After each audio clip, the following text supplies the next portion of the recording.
Vamos abrir as nossas Bíblias aqui em Êxodo, capítulo 25.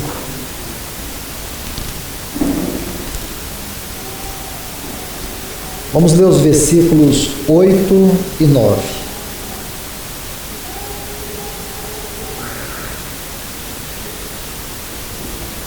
Está assim, Êxodo capítulo 25, versículos 8 e 9. E me farão um santuário, e habitarei no meio deles. Conforme tudo que eu te mostrar, o desenho do tabernáculo e o desenho de todos os seus utensílios, assim o fareis. Vamos orar. Amado Deus e Pai, é com grande alegria que nós nos encontramos mais uma vez reunidos em Teu nome. Pedimos ao Senhor que venha nos transmitir a Tua palavra. Senhor, o que nós queremos receber é somente de Ti. Não há quem possa penetrar no nosso coração, não há quem possa penetrar na nossa mente, gerando vida, produzindo quebrantamento. Não há quem possa nos convencer dos nossos pecados e nos levar ao arrependimento. Somente o Senhor. Então nós te clamamos no nome do Teu Filho. Venha mais uma vez a nós, Senhor. Dá-nos uma visitação especial da Tua presença na Tua palavra. Que Teu Espírito Santo, aquele que sonda e conhece os nossos corações, possa Ele mesmo trazer uma inspiração, não somente à palavra transmitida, mas aos nossos ouvidos, para que possamos acolher a Tua palavra, em nome de Jesus. Amém.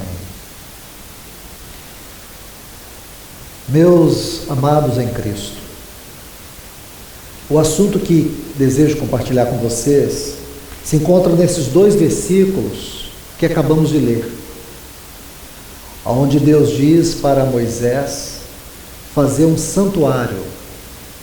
Acredito que todos nós sabemos que aqui desde o início do capítulo 25, Deus se revela para Moisés sobre os detalhes, sobre as medidas, sobre os materiais daquilo que nós chamamos o tabernáculo, que é uma figura da casa de Deus. O assunto casa de Deus na Bíblia Sagrada é um dos assuntos mais elevados. Se você quer estudar este assunto, você precisa, em primeiro lugar, ler o capítulo 2 do livro de Gênesis. E depois você prosseguir desde o capítulo 2, quando a Bíblia fala no versículo 7, e também no versículo 22, sobre a criação do homem e sobre a criação da mulher. Em primeiro lugar, em Gênesis capítulo 1, dos versículos 26 até o final, nós temos uma visão geral da criação do homem, tanto Adão como Eva.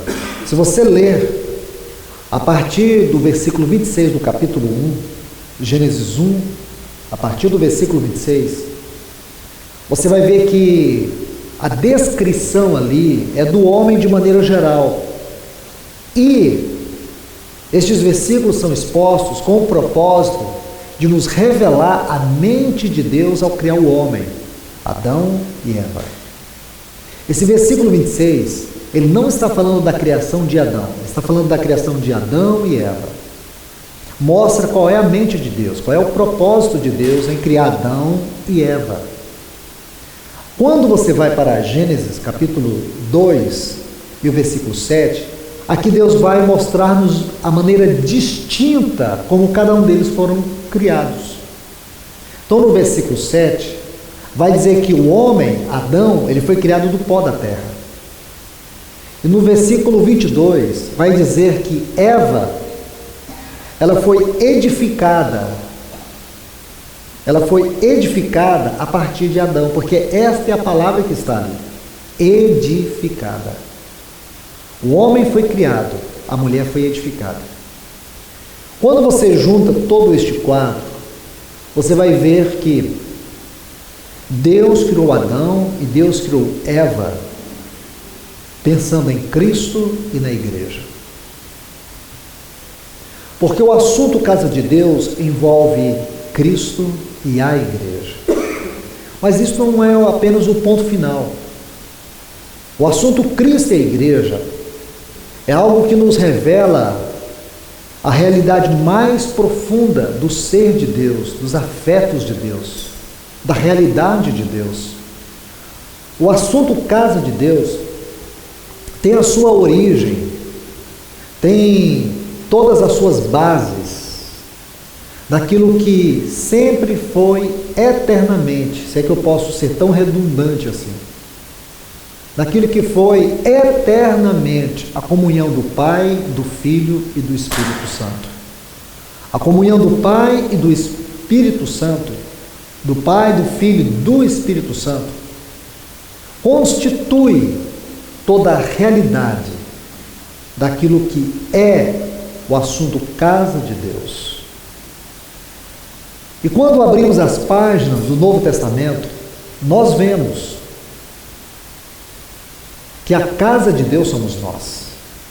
Existem vários textos que vão dizer que nós somos o templo do Espírito,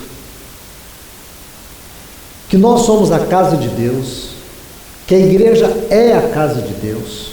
Se você pegar a Bíblia em 1 Timóteo, no capítulo 3, versículo 14 e 15, você vai ver nesses versículos onde Paulo diz que nós somos a casa de Deus. Hebreus capítulo 3, versículo 6 diz que nós somos a casa de Deus. 1 Coríntios capítulo 6 diz que nós somos o templo de Deus. Vários lugares. O assunto casa de Deus, no que diz respeito a nós, tem um conteúdo e uma expressão. Quanto ao conteúdo é que Deus veio habitar em nós. E quanto à expressão é que nós somos o testemunho de Deus. Onde quer que nós caminhemos no assunto casa de Deus, nós vamos nos deparar com verdades que nos impressionam, que nos assombram. E ninguém pode ouvir este assunto e permanecer do mesmo jeito. Ninguém pode absorver essa palavra, porque uma coisa é escutar, outra coisa é absorver. Deixar que a palavra entre. Não há quem permita essa palavra entrar e não ficar profundamente incomodado com o senso de privilégio e de responsabilidade. O privilégio não é o ponto final, é a responsabilidade. Nós, como casa de Deus, como templo de Deus, não temos um padrão humano. O nosso padrão é eterno e é celestial, é Cristo Jesus. A obra que Deus usou para nos constituir esta casa foi o elemento vivo da vida do seu Filho. Nós não somos edificados e nem podemos dizer que nós somos a igreja porque alguém decidiu aqui reunir, porque alguém teve a ideia de construir esse lugar, porque alguém iniciou uma reunião, porque alguém de si mesmo e por si mesmo quis que alguma coisa funcionasse assim. Não. A vida, o Espírito veio à frente. Ele lançou as primeiras sementes. Ele trouxe quem ele de fato escolheu para esse propósito e trabalhou. Aqueles que ele convenceu. E é ele que está edificando esta noiva de maneira prática, por meio de ministérios, dons, serviços, para que um dia Cristo tenha um testemunho, tenha um povo para ele habitar, um povo em que ele habite, e também um povo que expresse o seu testemunho aqui. Não basta dizer que eu tenho uma Bíblia, não basta dizer que eu ouço as melhores mensagens, não basta cantar cânticos. Nós temos que ter uma expressão real, verdadeira, como parte, como célula, como membros deste corpo, que é a igreja do Senhor Jesus. Então, meus amados, eu tomei esses textos aqui como um ponto de partida para esse tempo que nós temos nesta noite. Porque aqui, a partir desse capítulo 25, Deus dá a Moisés detalhes. Aparentemente, podemos ver isso apenas no campo daquilo que conhecemos como tipologia, ou estudo dos tipos das figuras bíblicas. O perigo é nós pararmos aqui no conhecimento, no vislumbre da revelação. O que o Espírito quer nos levar a algo muito maior do que tudo isso, do que a descoberta, o que significa essa cor, o que significa este material, o que significa aquela figura, muito maior do que isso. O objetivo do Espírito Santo aqui é nos mostrar a pessoa e obra de Cristo. Porque cada detalhe, cada medida, cada peça aponta para a obra de Cristo, aponta para a pessoa de Cristo. Então, por um lado, nós podemos olhar para trás e ver que aqui nos Evangelhos, durante 33 anos da terra, teve um homem. E do ponto de vista de Deus, este é o homem. Na perspectiva da visão eterna que Deus tem, é que esse é o homem, e é o único homem que está sentado no trono. Foi o único homem que entrou no céu, e é o único homem que está no céu. É o seu filho. Há um homem, e esta é a sua pessoa. Ele é o Filho de Deus. Mas não somente este homem. Nós não podemos apenas nos admirar com este homem. Nós também temos que ver a sua obra. E quando nós olhamos uns para os outros, da mesma medida que nós alegramos por este homem, nós temos que alegrar pela sua obra. Nós somos a obra deste homem. Então, irmãos, nós não podemos ignorar que esse tempo que estamos juntos aqui é um tempo qualquer. Nós não podemos nos acostumar com as nossas reuniões. Nós não podemos nos acostumar com o que cantamos. Nós não podemos acostumar com as verdades bíblicas acerca da igreja, acerca da comunhão, acerca da adoração, acerca da oração, acerca do partir do pão. Nós não podemos. Nós precisamos falar dessas verdades, sentindo que nós tiramos a sandália dos nossos pés, porque todas essas verdades constituem um terreno santo. Então, irmãos e irmãs, quando nós olhamos para nós, temos que sentir que somos a obra desse filho, desse homem. E é isto que esse tabernáculo aponta: pessoa e obra. É impossível que esgotemos numa reunião tudo sobre esse tabernáculo. É impossível. Nem se quiséssemos resumir, é impossível. Deixaríamos um assunto completamente aberto e sem fim. Porém, eu gostaria de inserir com vocês apenas um detalhe acerca da obra do Filho de Deus.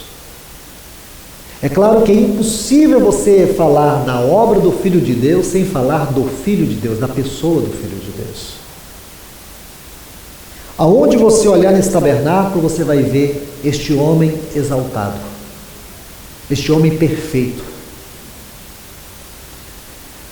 Sem perder isso de vista, olhe, por favor, no capítulo 26, aqui de Êxodo. Vamos tomar aqui a figura das tábuas do tabernáculo. Vou tentar usar a imaginação dos irmãos. Vocês estão vendo esse grande salão de reunião aqui que vocês têm? Imaginem vocês que este salão seja o tabernáculo que Deus ordenou a Moisés que fizesse. Então vamos perceber ou imaginar que aquela frente ali é a entrada do átrio. O átrio é essa parte de fora. Então, a entrada do átrio para o lugar santo. Suponhamos que até aqui, ou até mais ou menos ali, seja o lugar santo. E uma parte menor, o lugar santíssimo. Então nós temos duas partes interiores e uma parte exterior. Ok? Quero usar a imaginação de vocês para ilustrar a seguinte coisa. Essa lateral, aqui, tem 20 tábuas verticais. Essa outra tem 20 tábuas verticais. Ali atrás tem 6 tábuas. E no canto tem uma, no outro canto tem outra. Então são quantas tábuas? 48 tábuas. 20 de cá, 20 de cá, 6 atrás e uma em cada canto. 48 tábuas. Meus irmãos e irmãs, como eu disse, é impossível esgotar esse assunto. Mas se eu disser para vocês que tudo que eu citei para vocês aqui tem explicações impressionantes e profundas. Vou tentar mostrar isso para vocês. Então, por favor, capítulo 26, nós vamos falar sobre essas tábuas, para entender um pouquinho da glória, da obra, da pessoa de Cristo na edificação da sua casa. Porque esse é o tema, a glória da obra de Cristo na edificação da sua casa. Você pode até me perguntar, mas você não vai falar da glória da pessoa? É inevitável. Você vê a glória da obra, você vê a glória da pessoa. Só tem a glória da obra porque essa pessoa é uma pessoa cheia de glória. Ele alcançou na sua vida humana tal glória ali no Monte Hermon. E nós podemos chamar esta glória do testemunho da aprovação do Pai, porque ali estava um homem em cuja vida não havia pecado. Permita-me citar 3 textos bem rapidamente. Em João 17, nosso Senhor diz assim: é por eles que eu me santifico. Em Atos 2, Pedro, pregando uma poderosa mensagem, ele diz assim: Jesus, o Nazareno, varão aprovado por Deus. E depois Hebreus capítulo 4, versículo 15, quando diz que ele foi tentado em todas as coisas, porém sem pecado. Você vê aqui, ele se santificou por nós. Irmãos, quero que vocês observem isso. Não seria estranho se nós lêssemos aqui em João 17, o nosso Senhor diz assim: Pai, eu me santifiquei durante toda a minha vida humana, por causa de Ti. Para nós seria algo absolutamente normal, você olhar para aqueles 33 anos e 6 meses de santidade humana, porque toda a sua vida foi uma vida de santidade humana. E quando você lê aqui em João 17, ele dizer: é por eles que eu me santifico, isso tem que assombrar o nosso coração. Porque se ele dissesse: Pai, é por Ti, é porque eu anelo voltar para Ti, eu anelo vencer a morte, eu anelo entrar no inferno e poder sair do inferno, porque a morte não terá poder sobre mim, Satanás, o inimigo, não terá poder sobre mim. Então eu anelo santidade por isso. Ele não diz isso, irmãos. Isso é por eles que eu me santifico. Alguma vez você pensou nisso? Ele manteve todas as suas lutas. Hebreus chega a dizer assim: ele foi tentado em todas as coisas. E quando você lembra de Hebreus, capítulo 4, versículo 15, onde diz que ele foi tentado em todas as coisas, você pode pensar que cada tentação que ele sofreu, ele não tinha em vista voltar para o Pai. Ele tinha em vista abrir um caminho para que nós pudéssemos ter livre acesso ao Pai. Ele sabia que se ele fracassasse na sua vida, nós também estaríamos fracassados. Se ele fracassasse na sua moral, na sua justiça, na sua santidade, na sua pessoa, nós, irmãos, estaríamos também fracassados. Nós não teríamos um mediador, não teríamos um sumo sacerdote para se compadecer das nossas fraquezas. Mas nós temos um sem pecado. Nós temos um sumo sacerdote, tal sumo sacerdote. O máximo que ele poderia ser era um sacerdote como Arão foi, cheio de falhas. Ele poderia ser um sacerdote que teria que morrer na cruz pelos seus pecados e não pelos nossos. Mas sabe por quê, irmão? Nós podemos dizer que os nossos pecados estão perdoados, foi porque ele não teve que morrer pelo dele, porque nele não tinha pecado. Sabe por que nós podemos dizer glórias a Deus? Meus pecados foram todos eternamente perdoados. Sabe por quê? Porque ele não precisou fazer esse pecado por ele mesmo, ele se fez pecado por nós, e nós fomos feitos justiça de Deus. Ele não buscou sua justiça na cruz, ele foi a justiça de Deus na cruz em nosso lugar. Então você entende essa pessoa? Não é qualquer pessoa, irmãos. Mas vamos ver sua obra. E quando eu falo de ver sua obra, eu convido você para olhar para a sua vida à luz dessa pessoa, à luz do que ele fez por você, à luz do que ele ainda continua como sumo sacerdote fazendo por você. Porque ele um dia foi o nosso Salvador. E você pode dizer, mas irmão, ele não é mais o nosso Salvador. Ele é o nosso Salvador, mas o seu papel não é mais de Salvador para nós. O papel dele para nós agora é de sumo sacerdote, porque nós já fomos salvos. O problema da nossa salvação está resolvido. Todos os nossos pecados já foram eternamente perdoados. Nosso problema agora, irmãos, é que nós necessitamos de um sumo sacerdote que nos conduza aos céus. Um sumo sacerdote que mantenha o nosso livre acesso a Deus, que interceda por nós, que se compadeça das nossas fraquezas, porque nós somos fracos, nós somos falhos, ele não. Nele não há fraqueza, nele não há falhas, ele é a nossa justiça, ele se adianta até mesmo às nossas quedas, às nossas fraquezas, como ele fez com Pedro. Ele diz, Satanás requereu peneirar vocês. Aí ele vira para Pedro e diz, mas eu roguei por ti, Pedro. Ele é esse, irmãos. Antes que Pedro falhasse, o negasse, ele já tinha adiantado a Pedro, já tinha intercedido por Pedro, para que a fé de Pedro não desfalecesse. Esse é um sumo sacerdote que se adianta às nossas fraquezas. Por isso que o escritor aos Hebreus chama ele tal sumo sacerdote. Ele é inigualável. Então vamos ler aqui os textos. Êxodo 26, 15. E farás para o tabernáculo tábuas de madeira de acácia, que serão colocadas verticalmente.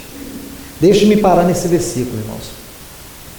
Como não temos muito tempo, devido à grandeza do assunto, é claro,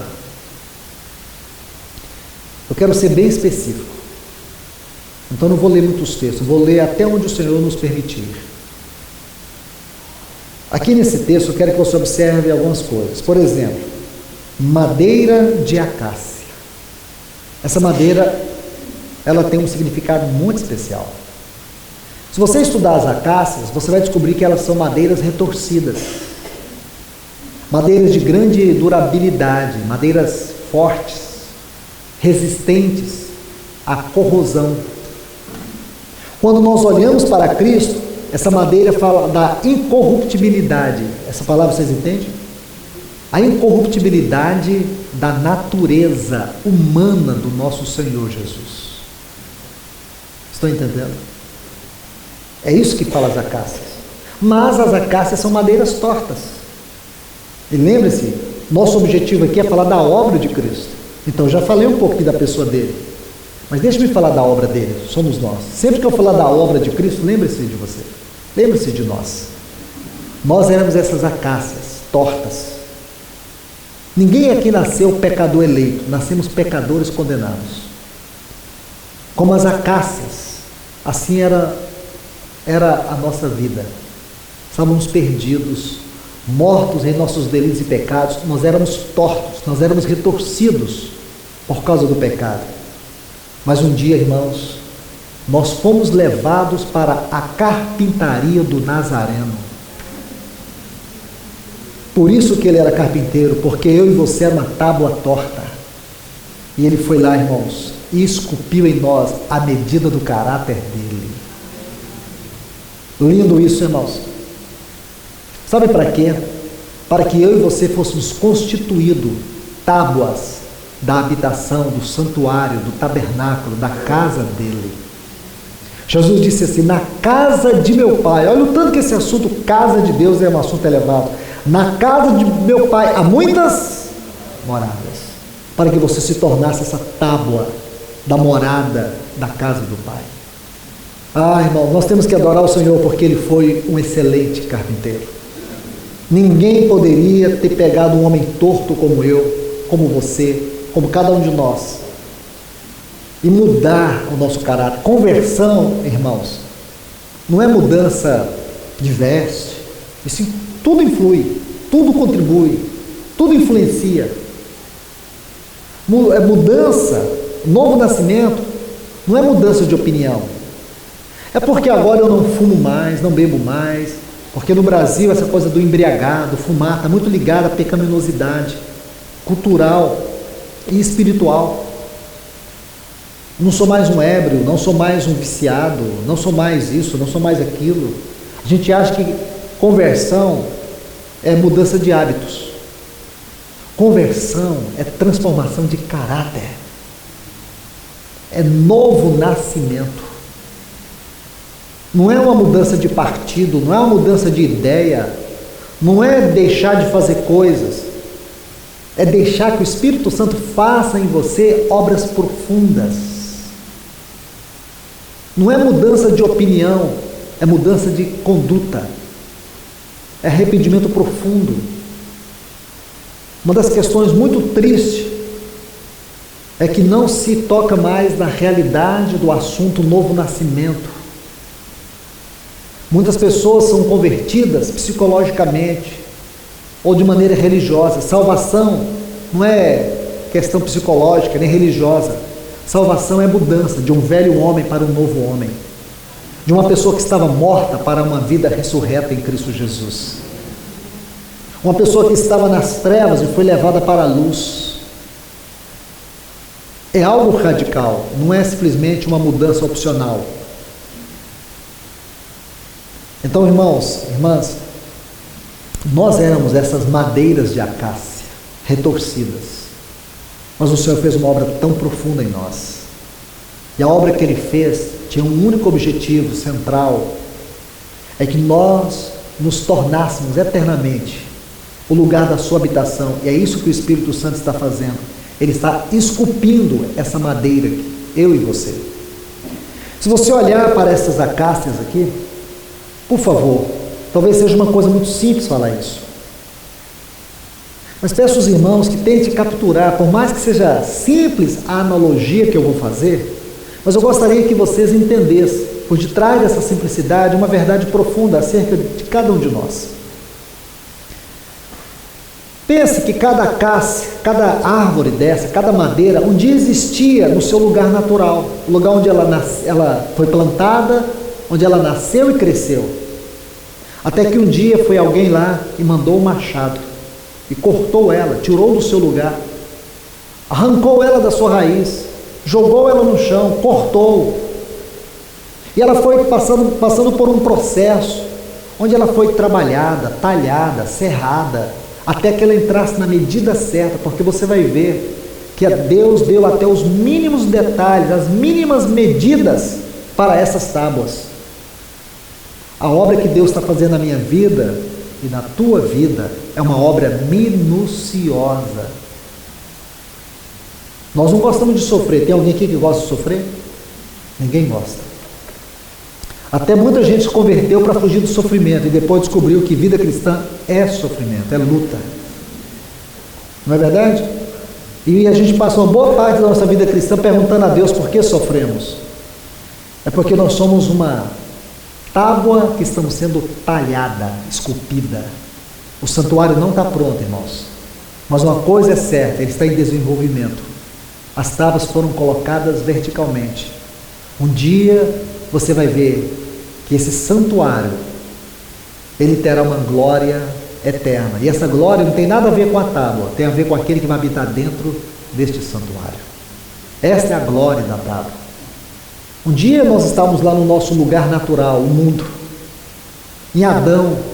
Nós estávamos lá na raiz de Adão. Sabe o que o Senhor fez? Ele foi lá pelo trabalho da cruz, do carpinteiro, daqueles que esculpem. O Senhor foi lá e nos arrancou. Ele nos cortou da nossa vida natural, dos nossos recursos. Ele nos colocou por terra e a cruz foi cortando. Irmãos, nós precisamos que a lâmina da cruz venha cortar, venha aprofundar o trabalho em nós. Nossa natureza, ela é incorrigível. A nossa natureza não converte. Nossa natureza precisa estar debaixo, subjugada pelo trabalho da cruz. Nós precisamos disso para que duas coisas operem na nossa vida: o arrependimento e o quebrantamento. Nunca você vai experimentar a vida profunda se você não passar pelo arrependimento e pelo quebrantamento. Arrependimento que não produz o quebrantamento nos torna religiosos, mas o arrependimento que produz em nós quebrantamento nos leva ao crescimento. Por isso que nós sofremos. Porque se sofremos por causa dos nossos pecados, arrependimento. Depois temos que sofrer por causa do nosso ego, quebrantamento. Para sofrer por causa de Cristo, crescimento. E muitos reclamam porque sofrem. Se você estiver sofrendo e você não souber a causa do seu sofrimento, você está precisando da palavra de Deus. O Espírito Santo usa a palavra de Deus para mostrar a natureza do nosso sofrimento. O cristão, ele é diferente do mundo ímpio. Uma pessoa ímpia, ela sofre porque o seu próprio estado já é de sofrimento. O sofrimento do mundo não tem uma causa, é a própria situação de trevas que ele vive. Ele sofre porque planta o que colhe. O cristão não. O cristão sofre por causa dos seus pecados, arrependimento, por causa do seu ego, quebrantamento, e por causa de Cristo, crescimento. Nós temos que explicar por que sofremos. O mundo vive correndo de um lado para o outro. O cristão não precisa correr de um lado para o outro porque está sofrendo. Ele precisa prostrar aos pés do Senhor e pedir que o Espírito Santo lhe revele na palavra por que estou sofrendo. Aí o Espírito Santo vai convencê-lo do pecado, da justiça e do juízo. Então, irmãos, nós não andamos aí como um navio, um barco, no mar a ermo. Nosso caminhar é ascensional. Nós temos foco, nós temos alvo, nós temos direção, nós temos uma mão furada, ou mãos furadas que nos conduz. Nós temos um Espírito que em nós habita. Nós temos uma palavra eterna que criou o mundo e que sustenta o mundo, que também nos habita. Então nós não temos o direito de sermos ignorantes quanto ao nosso sofrimento. Até no nosso sofrimento, irmãos, demonstramos falta de arrependimento e um ego exaltado. Porque geralmente, como Jó, muitos são como Jó, eles usam o sofrimento para acusar Deus e não para reconhecer o seu pecado, ou o problema do seu ego. Muitas vezes no nosso sofrimento, nós transmitimos uma falsa humildade. E na nossa falsa humildade, nós queremos chamar Deus de arrogante. Nós queremos acusar Deus porque sofremos. E Deus usa o sofrimento para nos levar ao fim de nós mesmos, para que um dia nós possamos conhecê-lo mais, conhecer que Ele é um Deus de graça, Ele é um Deus de amor, Ele é um Deus que não nos abandona. E aqui entra um ponto muito significativo. Deixe-me colocar aqui: madeira de acácia que serão colocadas verticalmente. Está vendo aqui como que as tábuas deveriam permanecer depois de arrancadas, depois de trabalhadas? Elas deveriam ser colocadas verticalmente, não prostradas. Elas direitas, elas não poderiam ficar caídas. Você não foi salvo para ficar prostrado, você foi salvo para ter uma vida ascensional. Aconteça o que acontecer, você não pode aceitar ficar prostrado como um derrotado, uma fracassada. Não, de forma alguma. Nós não podemos nos sentir fracassados, e quando nos sentimos fracassados é porque nós estamos naufragando na fé, ou em algum ponto na nossa vida espiritual, nós estamos naufragando na fé. Porque quando nós exercemos a verdadeira fé, uma fé que é proveniente da palavra de Deus e sustentada pelo falar de Deus, esta fé não pode falhar. Esta fé tem que nos revelar mais desta pessoa e mais da obra dela. A palavra de Deus é o alicerce da nossa fé. Veja que muitas vezes o inimigo trabalha para nos manter caídos, nos manter prostrados. Deixe-me dar um exemplo para vocês aqui, por favor. Abra sua Bíblia aqui, em 1 Reis, capítulo 19. Eu não sei se vamos conseguir tocar todos os pontos deste capítulo 19, ou desta porção do capítulo 19. Que se encontra aqui desde o versículo 1 até o versículo 8. Meus irmãos e irmãs, por favor, olhe para mim, que eu vou, antes de nós lermos, eu gostaria de contar algumas coisas para vocês sobre este capítulo. Poderíamos ler este capítulo, mas nós vamos perder talvez o pano de fundo. Então, antes que nós venhamos ler esse capítulo, deixe-me dar o pano de fundo.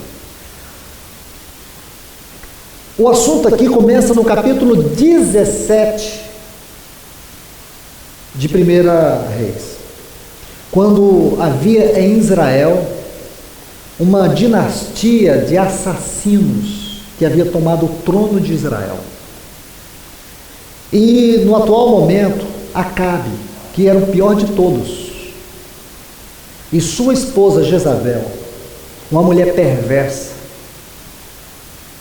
Quando a Bíblia fala de perversidade, um grande exemplo é Jezabel. Essa mulher era perversa. E Deus levanta um homem chamado Elias. Ele aparece como que do nada. E ele vem, confronta Acabe, declara o juízo de Deus. Durante 3 anos e 6 meses não choveu em Israel. Houve uma seca terrível.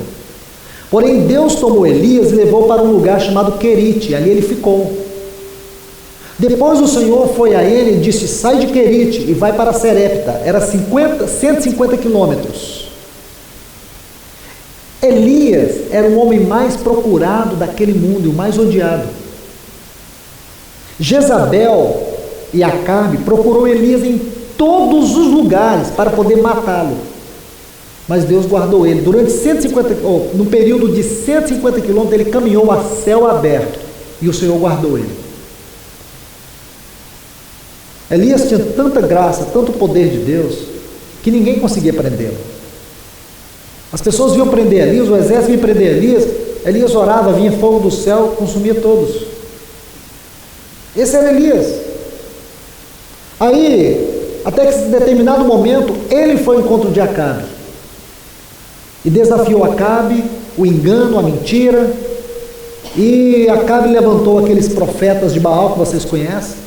Aí Elias, contra 850 profetas de Baal. Porém, irmãos, vamos fazer a conta certa. Elias mais Deus contra 850 profetas de Baal. Não é Elias contra os profetas de Baal. Porque senão é muita gente, né, irmãos? Você pensa assim: nossa, coitado Elias contra 850 profetas de Baal. É você mais Deus contra principados, potestades, dominadores. Por que Satanás não consegue destruir? Irmão, se Satanás quisesse nos destruir, ele vinha agora. Mas por que ele não consegue? Porque é eu e você mais Deus. Porque diante de Deus o vencedor não é Satanás. Diante de Deus só existe um vencedor. Apocalipse capítulo 5. Quando João chorava, aí o anjo disse: João, não chores. O leão da tribo de Judá, a raiz de Jessé, venceu. Esse é o único vencedor diante de Deus, não é Satanás. E ele é a nossa vitória. Então, Elias mais Deus contra 850 profetas de Baal. Todos foram mortos. Agora, este é o pano de fundo, senão a gente não vai entender essa leitura. Agora vamos ler. Versículo 1 do capítulo 19, aqui de 1 Reis. Acabe contou a Jezabel tudo quanto Elias fizera, e como matara todos os profetas. Então Jezabel enviou a Elias um mensageiro, dizendo: assim me faço os deuses. E ainda mais, se amanhã a esta hora eu não fizer com tua vida como a um deles. Preste atenção neste versículo. Vendo, pois, o perigo, irmãos, está vendo aí a palavra perigo? Vendo, pois, o perigo, levantou-se para salvar sua vida, e se foi a Berseba, que está em Judá, e deixou ali seu criado.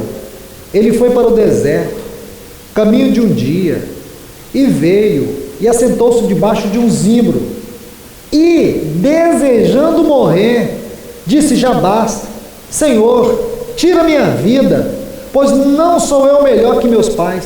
Vamos parar até aqui. Está vendo aqui, irmãos? O Senhor guardou ele. Lá em Querite, o Senhor sustentou ele. Quanto tempo o Senhor sustentou Elias em Querite? A céu aberto, o Senhor guardou ele, o Senhor sustentou, o Senhor guardou, o Senhor livrou ele de Acabe e Jezabel. O Senhor esteve com ele a todo o tempo. Os 850 profetas de Baal mortos. Imagina, aí uma mulher ameaça ele. Sabe o que ele, para salvar a sua vida? Esse foi o erro de Elias. Chegou um momento que ele pensou em salvar a sua vida. A Bíblia diz que quem quiser salvar a sua vida, ele não queria perder.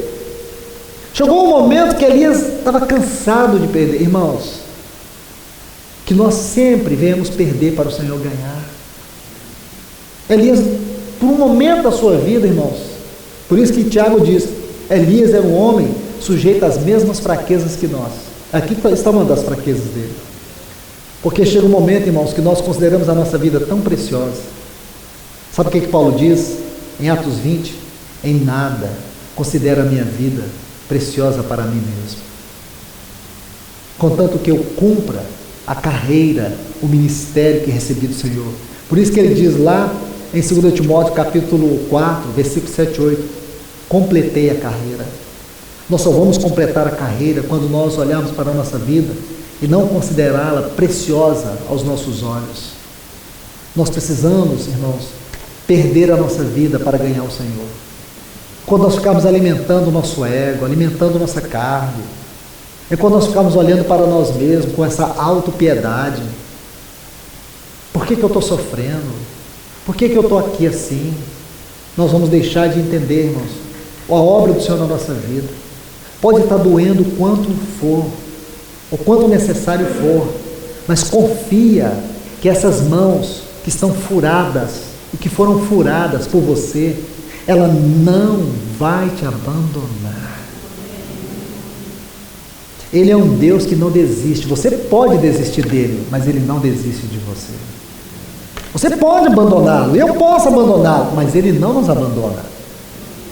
Vamos pegar um quadro aqui, um quadro bem rápido. Lucas capítulo 5, versículo 10. Vamos começar aqui. Jesus vira para Pedro e diz assim, para Pedro e para os discípulos.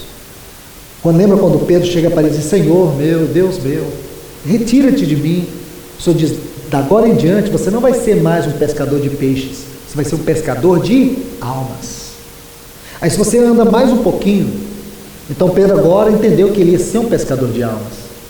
Aí lá em João capítulo 13, se você olhar aqui o versículo 37, Pedro diz assim para o Senhor, Senhor, eu jamais te abandonarei. Eles podem te abandonar, eu jamais te abandonarei. Então vai pegando o quadro. Então primeiro o Senhor diz, você vai ser um pescador de almas. Depois ele diz, Senhor, eu jamais te abandonarei. Podem eles te abandonar, eu jamais. Agora coloca outro texto aí. Lucas capítulo 22, versículo 57. Quando foi perguntado se ele andava com o Senhor, se ele conhecia o Senhor, ele disse, eu não conheço este homem. É o terceiro texto aqui. Agora vamos colocar mais um aqui. Jesus ressuscitou. Pedro havia negado o Senhor e Pedro havia deixado o Senhor. Aí Jesus diz assim para as mulheres, diga para os meus discípulos que eu vou adiante deles e encontrarei com eles na Galileia. E a Pedro. Marcos capítulo 16, versículo 7. Por quê? Porque Pedro havia deixado o Senhor. E por que nós sabemos disso? Vamos ao texto. João capítulo 21, versículo 3. Pedro disse: vou pescar. Consegue entender? Vou pescar. Versículo 9. Pedro não pescou nada, mas o Senhor pescou para Pedro. Quando Pedro chegou lá, o Senhor Jesus preparou o mesmo cenário com alguns detalhes diferentes, porque no cenário de Pedro havia um braseiro aceso, mas não tinha peixe. Agora o Senhor preparou o braseiro aceso para lembrar: Pedro, olha quem é você, mas colocou peixe lá, dizer: eu não desisto de você. Você me trai, você me nega, mas eu nunca vou te trair, eu nunca vou te negar. Mesmo que você me abandone, eu não vou te abandonar. Então por que nós temos que ser uma tábua caída? Nós temos que ser uma tábua vertical. Porque o nosso sustento é o Senhor, irmãos. Não tem vida fácil aqui na terra. Ou tem vida fácil? Alguém aqui podia dar uma aula para nós aqui como ter vida fácil? Não tem vida fácil. Só que a nossa vida difícil, que tem um preço, ela tem propósito. O mundo não tem propósito. Por que o mundo sofre? Sofre a própria consequência do seu mal. Nós não, irmãos. Nosso sofrimento é um trabalho delicado, com um propósito glorioso. Irmãos, irmãs, nós precisamos adorar o Senhor por toda a sua delicadeza e nos fazer essas tábuas preciosas. Deixe-me contar algo para vocês sobre essas tábuas. Vamos voltar, eu até queria seguir aqui sobre o Elias, mas eu acho que já basta. Mas se você quiser depois, vai até o versículo 8, em casa, agora não, em casa. Aí você vai ver, muitas vezes nós somos isso aqui, irmãos. A gente deixa o Senhor, a gente quer desanimar, diz basta, não suporto mais passar por isso. A gente murmura, brigamos com o nosso cônjuge, e a gente na verdade queria brigar com Deus, não era com o nosso cônjuge. É a nossa chateação e tristeza com Deus que nos faz nós brigar com os irmãos, mas é porque nós temos problema com Deus, não é com os irmãos. Porque a Bíblia fala assim que em primeiro lugar, a nossa comunhão é com o Pai, com o Filho e com o Espírito. Então todas as vezes que eu firo a comunhão, é porque eu já estou ferindo Deus. Não é? E comunhão, ela não é um assunto restrito à reunião da igreja. Comunhão, em primeiro lugar, é o nosso assunto principal com o Senhor. Em segundo lugar, é o nosso assunto principal na nossa casa, com a esposa e filhos. Em terceiro lugar, é o nosso assunto com os irmãos. Primeiro Deus, segundo a nossa família, terceiro os irmãos. Porque é muito fácil conviver com os irmãos.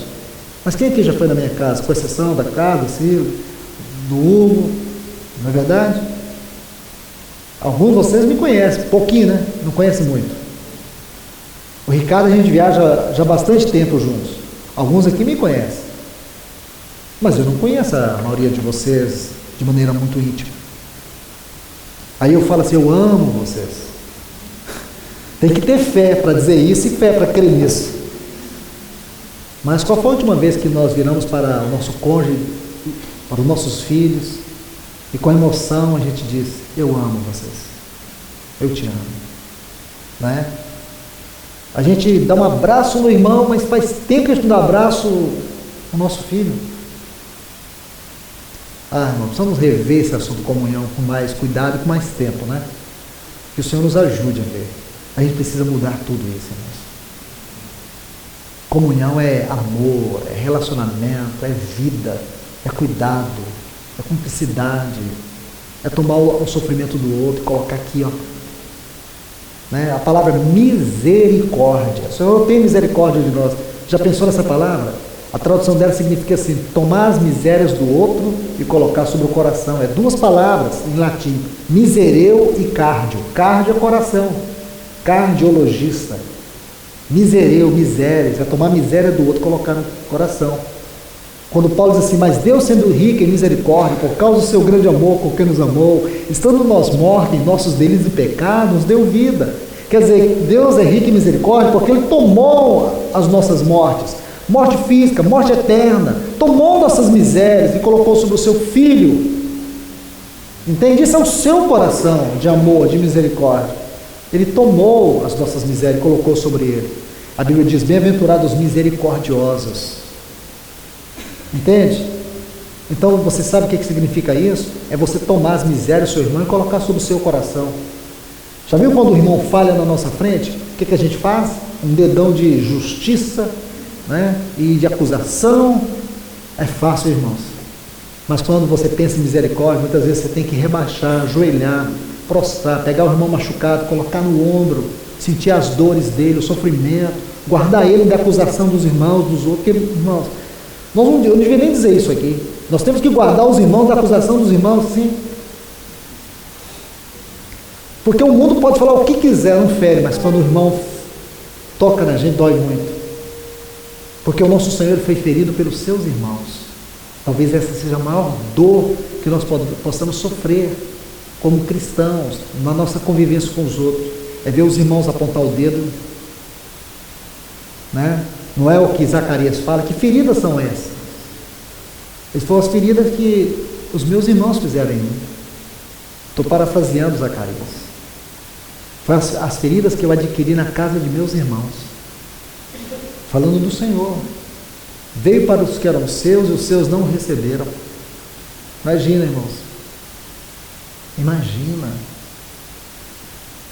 Ele caminhando para Jerusalém. Lucas capítulo 9, versículo 51. Se você pegar Lucas capítulo 9, versículo 51 e associar com aquela visita do Senhor a Betânia, lá no capítulo 21 do Evangelho de Mateus, então você tem que começar lá em Lucas. São 7 vezes que o Espírito Santo fala que Jesus estava indo para Jerusalém. Aí nas últimas diz assim, a última, né? Vendo a cidade, chorou sobre ela. Ele chorou, irmãos, ele olhou 7 vezes. Lá em Lucas 9,51 diz que dali ele poderia ter se ascendido aos céus. Lucas 9,51. Mas não, irmãos. Ele saiu do Monte Hermon, que ficava quase 100 quilômetros do Gólgota. Ele andou 100 quilômetros a pé. Alguns chegam a dizer que era 150 quilômetros. Eu fiz esse percurso, mas foi de ônibus, então não sei nem quanto tempo durou, porque eu estava entretido ali. Mas o nosso Senhor não, irmãos. Ele foi olhando cada detalhe, ele foi olhando para frente. Nada impediu. Ele chegou lá em Jerusalém, saiu do Monte da Glória, do Hermon, e foi para o Monte do Horror, da condenação, o Gólgota, só por amor. E quando ele chegou em Jerusalém, o que ele encontrou? Religiosidade, hipocrisia, engano, rejeição. Mas ninguém impediu ele de ir lá naquela cruz e morrer no nosso lugar. As crianças levantaram e cantaram Hosana, Hosana. A palavra Hosana significa salva-nos, salva-nos. Mas Jerusalém não quis o Senhor. Ele queria Jerusalém. Ele chegou a dizer assim, Jerusalém, Jerusalém, que mata os profetas e os que te são enviados. Quantas vezes eu quis como uma galinha te juntar debaixo das minhas asas, mas tu não quisestes. Não é? Esse era o amor do Senhor, esse era o seu coração. Por isso que os estudiosos, alguns afirmam que quando o Senhor ascendeu aos céus, ele estava com sua face virada para Betânia e suas costas para Jerusalém. Então você vai ver que ele fala casa de meu pai, aí depois ele fala minha casa, aí depois ele termina dizendo assim, a vossa casa. Está vendo, irmãos? O Senhor agora deu as costas para Jerusalém. Mas por que ele deu as costas? Porque Jerusalém não quis. Esse é o coração do nosso Senhor, irmãos. Ele nos quer. Ele nos dá oportunidade todos os dias. Tem irmãos que questionam por que Judas foi chamado filho da perdição. Não foi o Senhor que jogou Judas fora. Ele deu 3 anos e 6 meses de porta aberta para Judas todos os dias. Ele realizou milagres. Ele falou os maiores sermões. Judas nunca recebeu. Aí sabe qual foi o último ato do Senhor para Judas? Foi quando ele reuniu os discípulos, fez um banquete para Judas. E como você sabe disso? Por uma questão pequena e simples. Havia um costume em Israel. Quando alguém queria dar um banquete para uma pessoa, convidava os seus amigos. E sentava na mesa. E em determinado momento do jantar, ou da ceia, ele pegava um pão, molhava no azeite, colocava na boca daquela pessoa, para dizer, esta ceia, esta mesa, eu fiz por causa dessa pessoa. O Senhor pegou um bocado de pão molhado Não foi na boca de João, nem na boca de Pedro, foi de Judas. Ele estava dizendo: aqui está a pessoa. O Senhor deu uma última oportunidade para Judas. Até que ele viu o coração de Judas e disse: o que tiver para fazer, faz-o depressa. Mas o que o Senhor tinha de fazer para Judas, ele fez até o fim. Até a última hora. Judas havia tramado aquela noite entregar ao Senhor. E o Senhor naquela noite havia tramado fazer um banquete à luz de velas para Judas. Então quem é o filho da perdição? Aquele que desprezou o amor, a graça e a misericórdia de Deus. Todos os dias. Esse é o coração do nosso Senhor, irmãos. Então digo para vocês, não aceite de maneira alguma ser uma tábua prostrada. Não aceite viver uma vida fora deste glorioso amor, dessa gloriosa graça, dessa infinita misericórdia. Mas deixe-me adiantar aqui, irmão, senão a gente não vai ter tanto ganho sobre alguns pontos que preciso mostrar ainda para vocês. Veja o versículo, eu vou pular o 16, porque é um assunto muito glorioso, mas eu vou pular o 16 aqui do capítulo 26, Êxodo capítulo 26, versículos 16 e 17. Mas, propositadamente, eu não vou ler o 16, eu vou ler o 17. Ok? Olhe bem o capítulo 17. Cada tábua terá 2 encaixos, unidos um com o outro. Assim farás todas as tábuas do tabernáculo. Agora, observe aqui algo muito especial. 17. Vamos seguir lendo. E farás 40 bases de prata, debaixo das 20 tábuas, 2 debaixo de uma tábua para os seus 2 encaixes, e 2 bases debaixo da outra para seus 2 encaixes. Ok? Vamos agora ao versículo 29. Cobrirás de ouro as tábuas, somente até aqui. Deixe-me tentar mostrar para vocês o quadro espiritual desses textos. Vocês se lembram que o tabernáculo tinha 48 tábuas. Cada tábua tinha 2 encaixes. Então, quanto que são aí? 48. Aí você vai pegar mais os 2 encaixes em cada tábua. 96. Quanto que é 96 mais 48? 144. Estão vendo? Aí nós vamos para onde agora? Nova Jerusalém. Qual que era a medida dos muros da Nova Jerusalém? 144 côvados. Que coisa significativa, irmãos. Mas eu não vou entrar muito aqui, porque eu preciso dizer isso que está aqui embaixo. Cobrirás de ouro. Ouro fala da glória, do caráter de Deus. Irmãos, esse quadro aqui é muito lindo, mas nós precisamos ir devagar nele. E também não vou aqui tomar muito tempo, porque amanhã nós temos a reunião da mesa. Deixe-me colocar isso para vocês aqui. As tábuas, elas eram de ouro? Não. Elas eram de madeira de acácia. Mas quem passava pelo tabernáculo, quando olhava para aquele tabernáculo, o que elas viam? Um tabernáculo todo revestido de ouro. Não. Eram tábuas de acácia revestidas de ouro. Mas a visão que se tinha era do ouro, e não da madeira de acácia. A madeira de acácia estava revestida de ouro. Essa é a condição da nossa vida. Nós sabemos que nós somos madeiras de acácia por natureza. Nós sabemos da nossa história, de onde que nós fomos tirados. Nós sabemos que se for para deixar nós caminhar por nós mesmos, onde é que a gente vai parar? Nós sabemos disso. Se olharmos para nós no espelho da nossa alma, a gente vai dizer: Senhor, tenha misericórdia. Mas, irmãos, o Senhor quer que nós olhemos para nós à luz da obra desta pessoa. Nós somos madeiras de acácia, mas fomos revestidos com o caráter santo desta pessoa. Nós somos acácia, sim. Nós temos uma natureza difícil. Nós temos uma natureza incorrigível. Mas graças a Deus, irmãos, que o Senhor nos deu sua vida. Ele derramou a sua vida, é como esse ouro refinado, esse ouro puro. A incorruptibilidade da sua vida humana se tornou o ouro que nos revestiu, de maneira que quando Deus olha para nós, Ele não vê a acácia, Ele vê o ouro. Ele vê em nós a obra do seu Filho.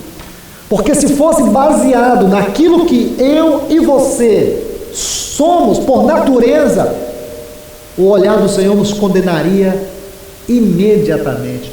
O que impede Deus, no seu olhar santo, justo, nos condenar?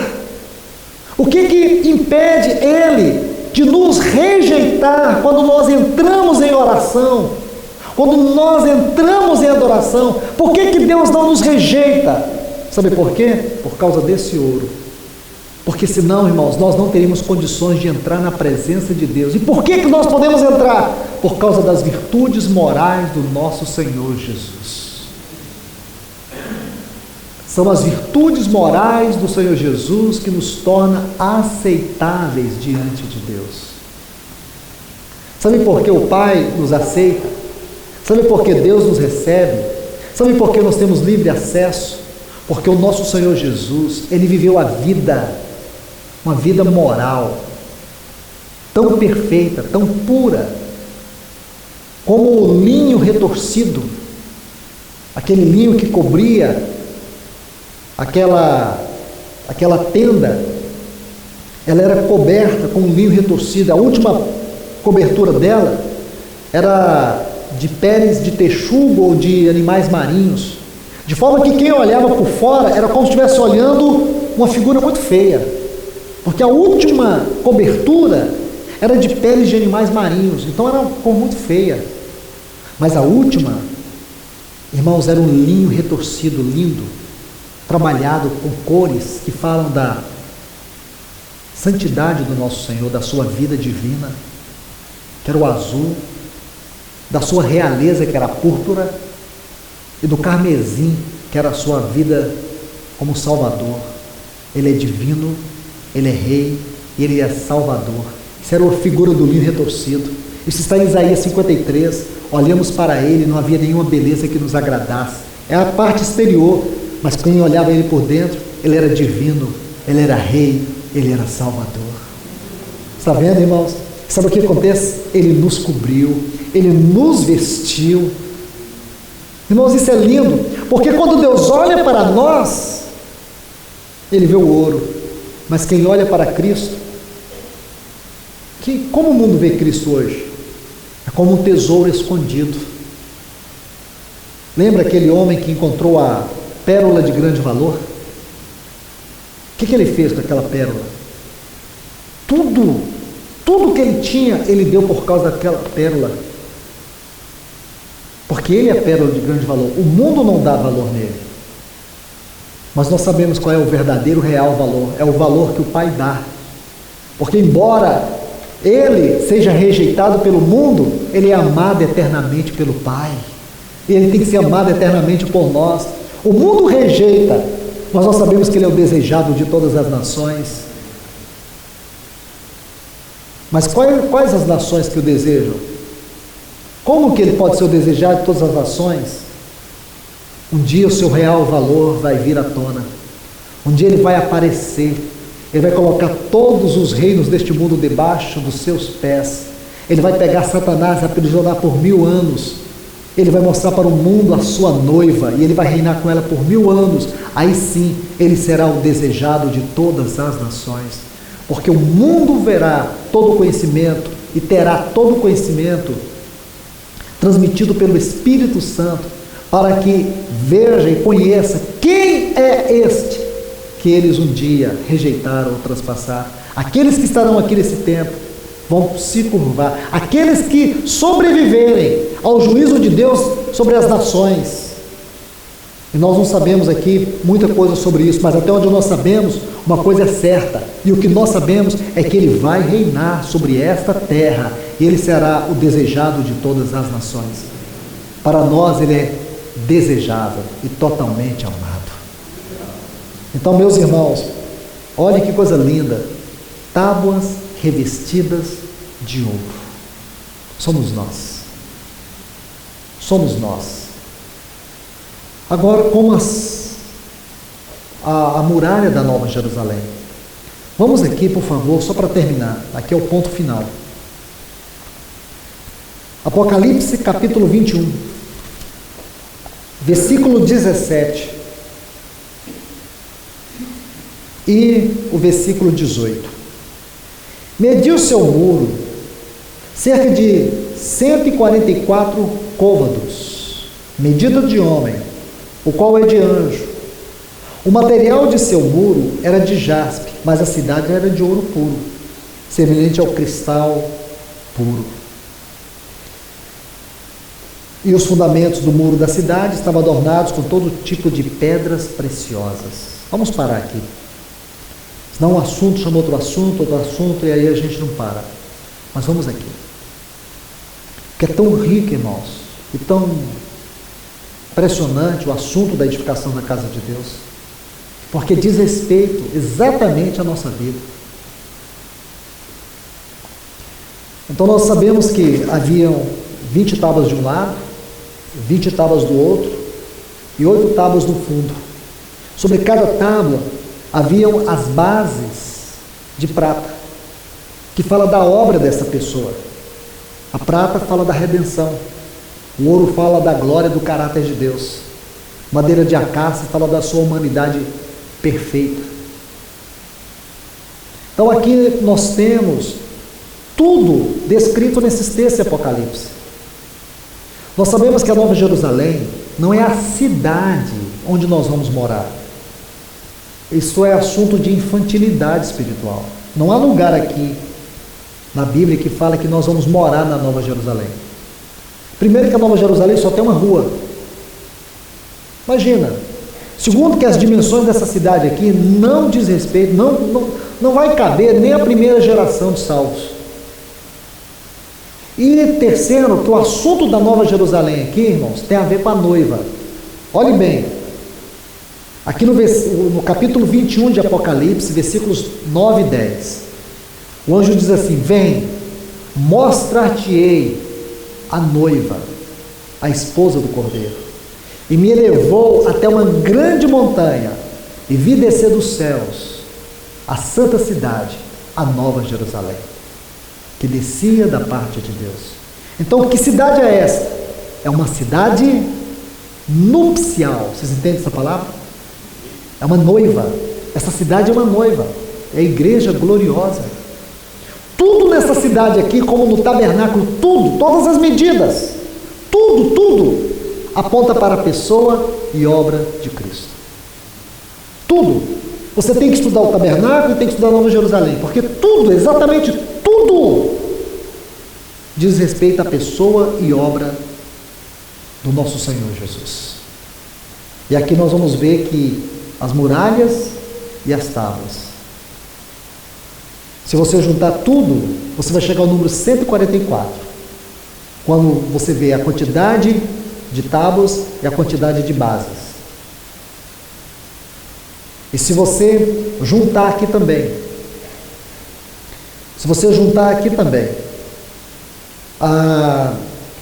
as medidas dessa muralha, 144 côvados. Lindo isso, irmãos. E você vai ver que ele diz assim, que o material, versículo 18, o material de seu muro era de jaspe, mas a cidade era de ouro. Jaspe e ouro. Se nós estudarmos o jaspe, a pedra de jaspe, ela é uma pedra opaca. Você pega ela e coloca na direção da luz, a luz não penetra. Não é curioso isso? Mas deixe-me colocar um ponto aqui. Se você lê Apocalipse capítulo 4, João tem uma visão do trono. E ele vai dizer que aquele que está sentado no trono é como a pedra de jaspe. Jaspe no capítulo 4, jaspe no capítulo 21. Deixe-me colocar mais um ponto aqui.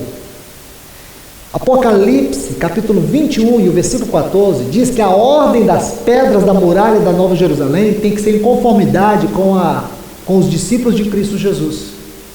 Se você pegar Marcos capítulo 3, a partir do versículo 16, você vai ver a lista dos apóstolos. Aí você vai ver que se a primeira pedra é o jaspe, o primeiro apóstolo é Pedro. Então, a pedra de jaspe é a pedra de Pedro. Pedro era esse, opaco. A luz do Senhor não penetrava em Pedro. A gente vai ver na vida de Pedro, parece que ele converteu, mas lá no final você vê, ele não converteu. O Senhor diz, Pedro, quando te converteres, lembra? Quando te converteres. Então Pedro tinha uma dificuldade, irmãos. Por quê? Porque a luz não penetra. Nosso problema, irmãos, nosso problema não é simplesmente os nossos pecados em si. Nosso problema é o quanto da luz nós temos rejeitado. Porque nós podemos ter falhas e pecados, mas se nós permitirmos a luz entrar, a luz vai destruir o poder das trevas que em nós habita. Então nosso problema não é um problema com trevas, nosso problema é um problema com luz. Não é a disposição que nós temos para pecar, é a disposição que nós temos para rejeitar a luz. Porque quanto mais a luz do Senhor entrar, mais as trevas vão embora. O Senhor diz assim para Sodoma e Gomorra, para Tiro, Betsaida, Corazim: ai de ti, Tiro, Sidom, Betsaida, Corazim, porque se lá em Sodoma tivesse acontecido o que aconteceu aqui entre vocês, há muito eles teriam se arrependido. Haverá menos rigor para Sodoma e Gomorra do que para vocês. Ora, moralmente, Sodoma e Gomorra era muito pior do que Tiro, Sidom, Corazim e Betsaida. Então, como que lá no juízo vai ter menos rigor para aquelas cidades mais pervertidas do que para aquelas outras que o Senhor citou? Porque o Senhor está dizendo aqui que o problema daquelas cidades não era um problema de pecado, era um problema de rejeitar a luz. Porque Sodoma e Gomorra não teve um dispensar de luz como Tiro, Sidom, Corazim e Betsaida. Estão entendendo? Então o problema não é pecados, o problema é a luz rejeitada. O que vai determinar a condenação das pessoas não é a quantidade de pecado que elas cometem, a quantidade de luz que elas rejeitam. Esse era o problema de Pedro. Mas um dia a luz entrou, irmãos. Um dia a luz entrou em Pedro. Então, de um jaspe, ele se torna um diamante. Por isso que algumas versões mais antigas não tem a palavra jaspe, tem a palavra diamante. E você sabe como que é feito o diamante? É simples fazer um diamante. É só você pegar o carvão da churrasqueira. Sabe aquele carvão que você joga fora? Naquele carvão tem um diamante. Sério. O diamante é feito lá nas profundezas da Terra, onde a atmosfera chega a 100, a temperatura 5.000 graus Celsius. Então a força da pressão da atmosfera com o calor no carvão produz um diamante. O elemento químico do carvão e do diamante é o mesmo. Estão vendo aqui, irmãos? Nós éramos um carvão, para o mundo a gente não valia nada. Irmão, mas o Senhor fez uma obra profunda, por isso que a pressão do sofrimento, o calor das tribulações produz uma pedra preciosa. Entende? Isso que se tornou Pedro. Por isso que Pedro foi crucificado de cabeça para baixo, irmãos. Ele sofreu por causa do Senhor. Aí você vai ver que lá no trono, o Senhor é comparado a uma pedra de jaspe. Isso fala-se do brilho transmissível da glória e do caráter do Senhor. Este é o ouro, irmãos. Lá na eternidade vindoura, o brilho e a glória do caráter do Senhor será nossas vestiduras. Lembra de Salmo de número 8, e o versículo 4 diz: quem é o homem para que dele te lembres, o filho do homem para que o estimes? Fizeste, no entanto, um pouco menor do que Deus, glória e honra o coroaste. Sabe Adão e Eva, irmãos, nós não temos informação que Deus criou roupa para eles. Nós não temos informação. Antes da queda, não. Deus criou depois. Deus criou depois. Como que Adão e Eva viviam diante de Deus? Eu não tenho muitas informações. A única coisa que eu sei é que havia uma glória. moral, santa, que revestia eles, que glória e honra o coroasse. A palavra coroasse ali no hebraico é vestistes. Eles tinham uma vestidura que a mente humana não consegue capturar, de glória e de honra, diante de Deus.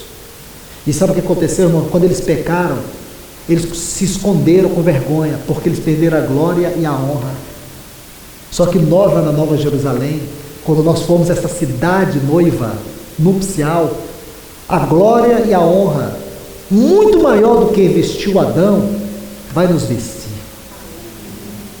Está vendo, irmãos? Aqui está. Veja o que o Senhor está fazendo. Tudo que Ele está fazendo em nós é para que um dia Ele possa nos vestir da sua glória, do seu brilho transmissível. Transmissível? O brilho transmissível da glória do Senhor vai nos vestir. Hoje Ele nos olha, Ele nos vê com a glória moral do seu Filho. Amanhã Ele vai nos vestir com a glória eterna do seu Filho. Nunca teremos a mesma glória dele, mas seremos vestidos com a glória dele. Nunca seremos gloriosos como ele, mas a sua vida gloriosa, transmissível, vai nos inundar, vai nos envolver.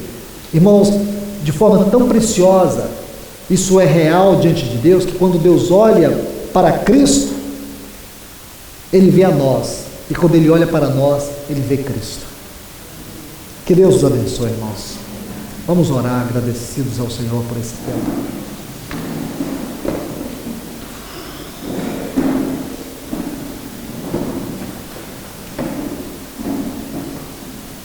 Senhor, nós te louvamos, nós te agradecemos. Muito obrigado, Senhor, por esse tempo tão especial, Senhor. Nós nos alegramos na tua presença. Nós nos alegramos no teu trabalho, na tua obra em nós. Senhor, nós não somos dignos de tanto amor, Senhor. Não somos dignos desses cuidados do Senhor. Quem somos nós, ó Deus? Madeiras de acácia retorcidas, que vivíamos no nosso ambiente, vivíamos na nossa própria realidade. Mas veio o Senhor, interviu na nossa vida, nos cortou da nossa raiz, nos tirou do lugar de trevas, nos transportou para o reino do teu Filho, para a carpintaria do Nazareno. Ele tomou essas tábuas tortas, está fazendo uma linda e gloriosa habitação. Senhor, nós queremos te adorar nessa noite, pela grande obra do teu Filho em nossa vida. Nós te adoramos, nós te agradecemos, nós te bendizemos. Oh Deus, a ti seja toda a honra, a ti seja toda a glória nessa noite, pelo grande trabalho que o Senhor está fazendo em cada um de nós, em nome do teu Filho Jesus. Amém, Senhor. Amém.